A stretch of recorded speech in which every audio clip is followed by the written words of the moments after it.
در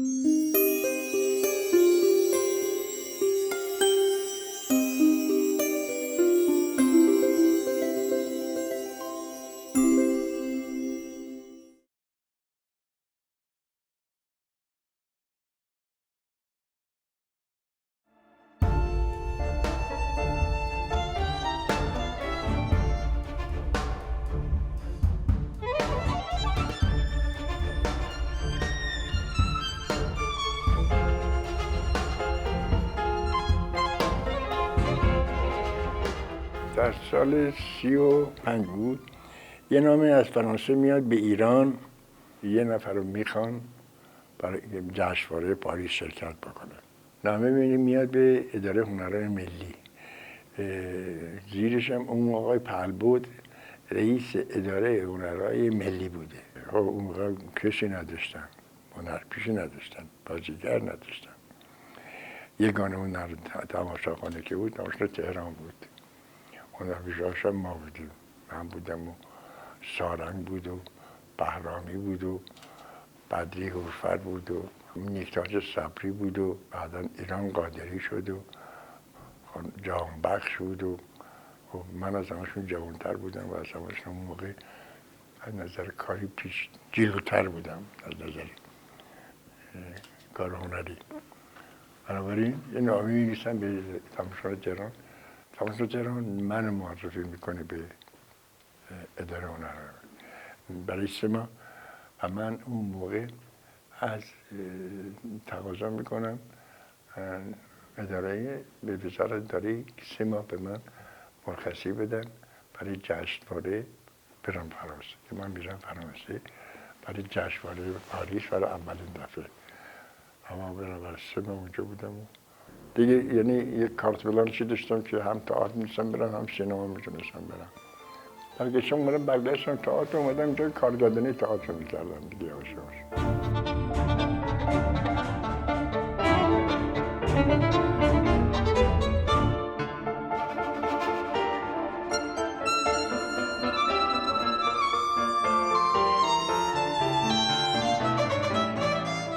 رادیو هم کار کردم. رادیو برای خودش مستقل بود. من دعوت کردم برای کار رو رفتم برنامه‌های شب رو اجرا میکردم که بعدم با یکی از کارمندی اونجا که حرفم شد و استفاده دادم. همزمان تو اداره‌دارایی هم کار میکردم. بله.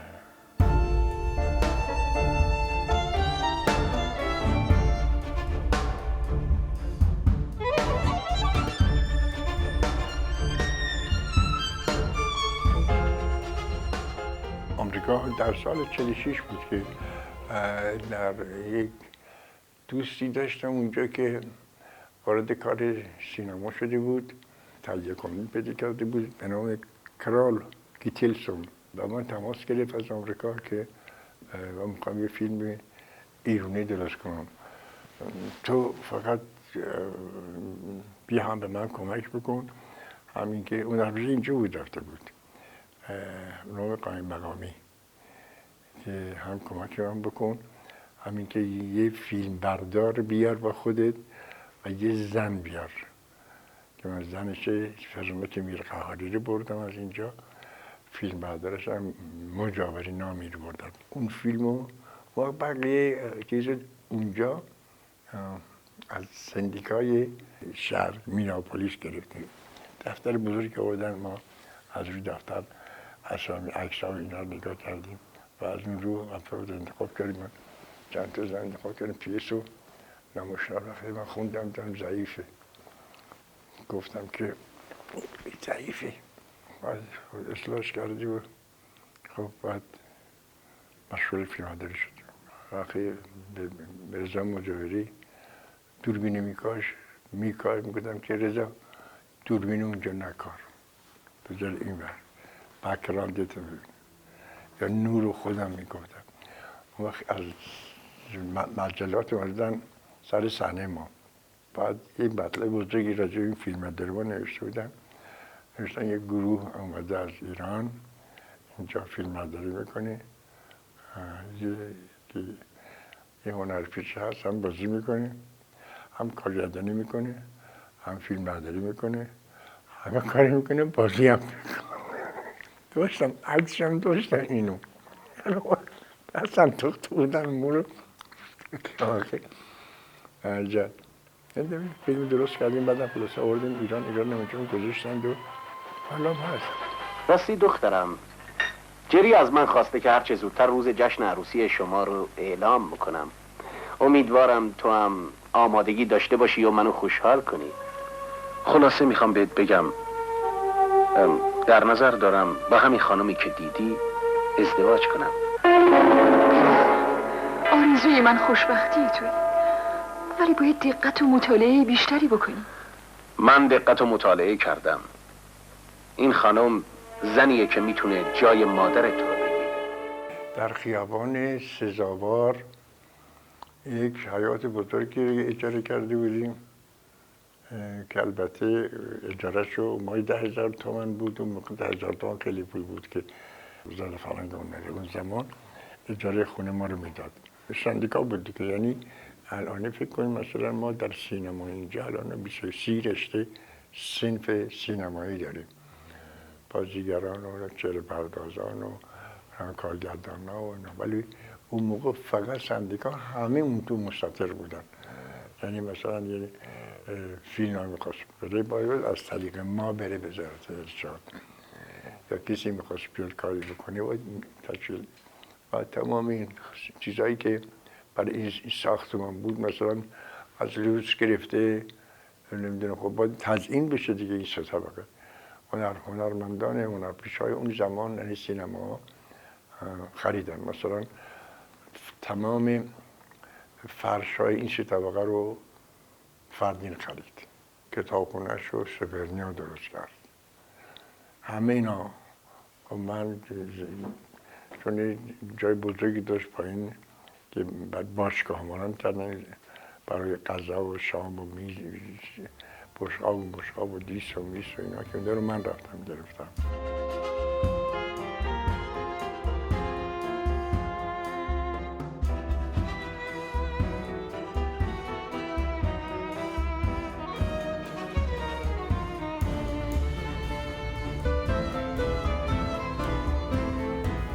همزمان شما هنوز دارایی بودین؟ بله. چه سال بازنشست کردین خودتون؟ 48. نرفتم وقت تا سال 50 قبل از انقلاب برای اینکه بچه‌ام برداشته ببرم خارج، بچه‌ها رو بردم خارج که من دیگه تا انقلاب شد دیگه موندم تا 10 سال بعد اومدم ایران. حساب این کردم که بعد دو بچه‌ام که عاشق کار من شده بودن. یعنی جوری بود که با هم کتککاری میکردن که بیان سر من کارگردانی میکردن میمدن سر کار و اینا. دیدم که بعضی شب خوابم نمیبرد که اینا تو فکر انداختن. من بچه‌ها 7 سالشون بود که دارن از درس و مشق میافتن و کار منم کاری نیست که بچه‌های من برن تو این کار. بالاخره تصمیم گرفتم که برای خاطر بچه‌ها برم آمریکا رو دیده بودم، دو دفعه رفته بودم. خب خودم باید برم، خودم میرم و میشم. رفت گاز استیشن مینی مارکت شروع کردم، بعد یه هلس فود درست کردم، بعد کار دیگه درست کردم. دیدم که همه اینا کافی نیست، یعنی درآمدی که دارم مثلا فکر کنید ماهی $2,000. من روز 18 ساعت دارم کار میکنم، $2,000 هر کجا کارگری کنیم بیشتر از این میگیرم. سرمایه ریختم چه نمیمونه. یه 7 گرفتم با دست با چیزایی که دستورایی که میدن، مثلا اختلافی که با شرکت نفت پیدا کردم چون یادم رابطهشون با ما خوب نبود، موقع گروگاگیری بود. یارو می اومد لندینگ مثلا بگون یه ته سیگار تو چی این می اومد آقا این ته سیگار چیه؟ پوان داشت. اگر مثلا تو لندینگ پمپ بنزین یه ته سیگاری بود، یه ذره بنزین ریخته بود، آب ریخته بود، اینا همش نمره داشت روی حساب ما میرفت و اذیتمون میکردن. مثلا یارو میگفت سقف تو چرا این علف سبز شده؟ علف سبز نمیتونم برم، راه نداره. نه برای اینجوری دیگه اشکال اینجوری گفتم اونجا ضرر راجع اون دادیم یه ضرر بیشتر بزرگتری راجع بانک من دادم. بانک من از $1,000,000 از بانک امریکا من گرفتم وام با 9% بهره. چون من وقتی که این کار رو دیدم به درد نمی‌خوره وارد پراپرتی شدم، وارد مستقلات و خرید فروش، چون اون زمان این کار رونق داشت. بنابراین چون پول برده بودم داشتم، بانکم رو من حساب کرده بود، حساب داشتم، $100,000 از بانک امریکا من وام گرفتم با 9% بهره. مشغول خرید زمین شدم، مشغول خونه شدم. رو کجا رو وستلیک ویلیج نزدیک لس آنجلس مثلا اینجا تا کرج خارج شب رفتم اونجا خرید کردم. خودم یه خونه خبر داشتم، $300,000 خریدم. بعد جای دیگه هم گرفتم، زمین برترش گرفتم.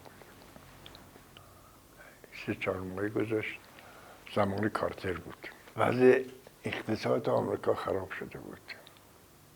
بهره‌ها رو دیدن که مردم همه میان رو خرید فروش معاملات.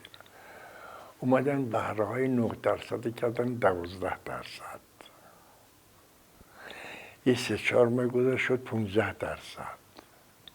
شد 18%. شد 20%، 22%، 25%. من موندم دیگه. هرچی پس انداز داشتم دادم که چی؟ برای اینکه اگر پول بانک ندی، بانک بعد از 3 سال یا 4 سال خودش خونه رو میفروشه. اصلا اعتبارم تو مملکت از بین میره. که من خودم حاضر شده بودم که خونه $300,000 $200,000 بفروشم که پیمنت بانک بدم. هیچکی نمیخره. من روی این موضوع یه CD درست کردم، یه فیلم گرفتم، ندیدی؟ ببینی گریه میکنی. به وضع بدبختی اسفناکی افتادم که شبخوابانه ای برد. 2 شب بیدار از تکر خیابان. 2 تا بچه رو بردم. سنیمون داغون کردم.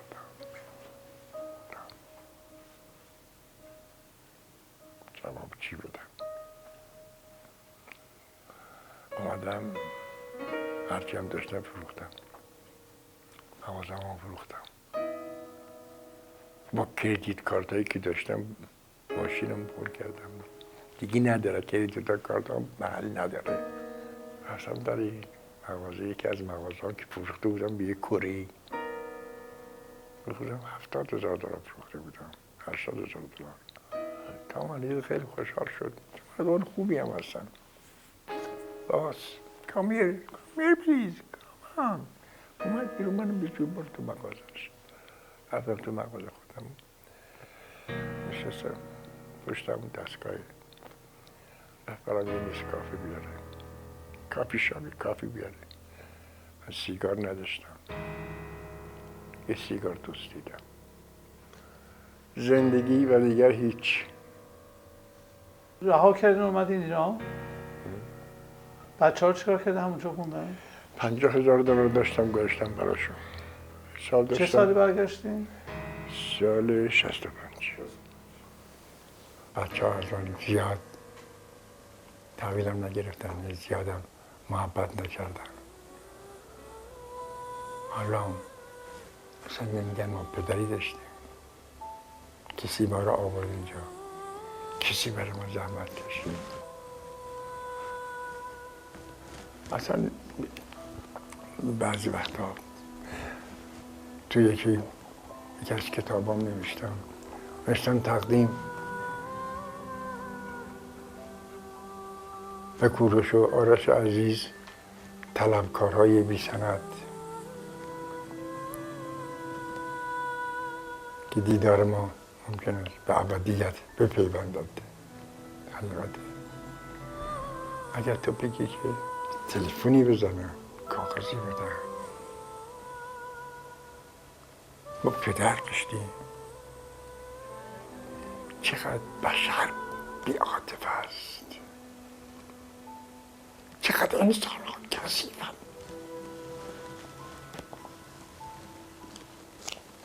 امیدوارم هر کجا هستن سالم باشن، خوب باشن. ازدواج اولتون کی بود با خانم؟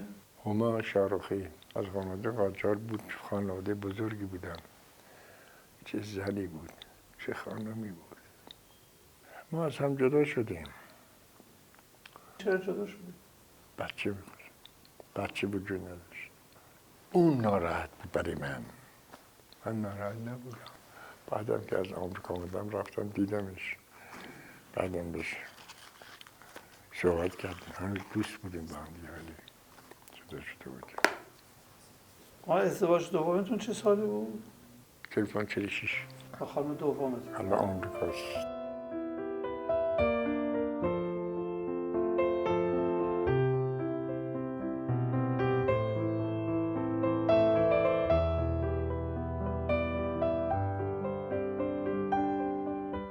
شما بعد از که برگشتین یه مدتی هم رفتین تو خانه سینما انجمن بازیگران، راجع به اینم بگین. رئیس انجمن بازیگران بودم در سال 1980. قبل از اون جزء هیئت مدیره بودم از رئیس انجمن بازیگران. 2 سالم اونجا بودم. بعدم دیگه اومد دیدم نه اصلا اونجا اعصابم خورد میشه.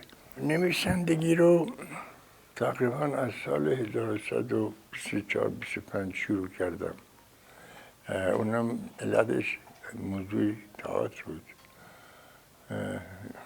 چون کتاب زیاد میخوندم، یواشاش در سالهای بعد این فکر گفتم که نمایشنامه های رو خودم بنویسم.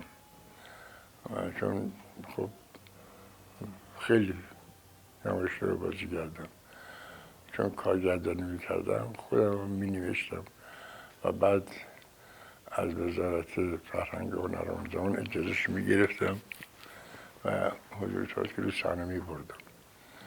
این دیگه توی ذهن من بود و مخصوصا توی خارج که رفتم بیشتر توی وضع مردم و اقتصاد مردم و مخصوصا تو آمریکا اینا بیشتر دقت می‌کردم و زندگی خودمون رو مقایسه با زندگی اونها می‌کردم. مردم ها همینطور، اقتصادشون همینطور و این تفاوت‌ها رو می‌سنجیدم با هم دیگه. بعد وقتی برگشتم یواشاش فکر بودم که کتابی بنویسم. اولین کتابی که نوشتم، چون میگفتن که تئاتر رو ما از زمان آلبویه دیالمه تئاتر شروع کردیم، از تعزیه شروع کردیم و من مخالف این بودم. دلیلش این بود میگفتم ما تئاتر فقط این نیست که برن رو صحنه تئاتر بازی بکنیم یا اینکه کارهای در این. ما از زمان اشکانیان و هخامنشیان ساسانیان اینا تئاتر داشتیم. تئاتر قداه گویی هست، تئاتر خوندن هست، تئاتر رقصیدن هست. تمام قسمت‌های ادبیات این مملکت رو بخوایم از این بگیریم تئاتر بوده.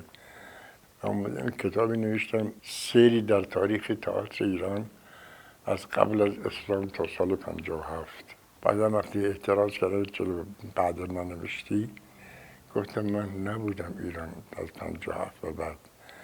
من از اون زمانی که خودم شناختم و خودم تئاتر دیدم، تقریبا از سال 14-15 من تئاتر دیدم و بعد تماشاخانه دائمی رو تشکیل دادن بودم.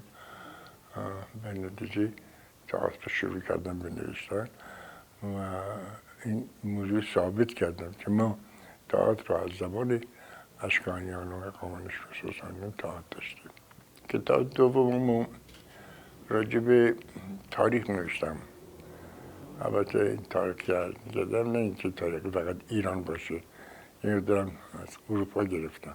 کتاب به نام گوشه از تاریخ. سومی رو تماشاخانه تهران نوشتم.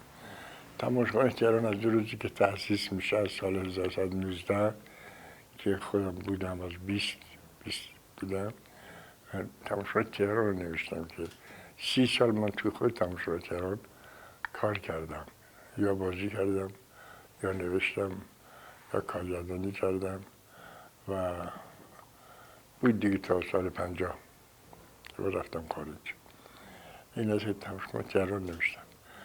چهارمی رو که الان رفته برای چاپ، این هم کتابی است که من از لاله‌زار که شروع کردم تا میرم لاله فرانسه، راجع به خاطراتم و تهران قدیم نوشتم.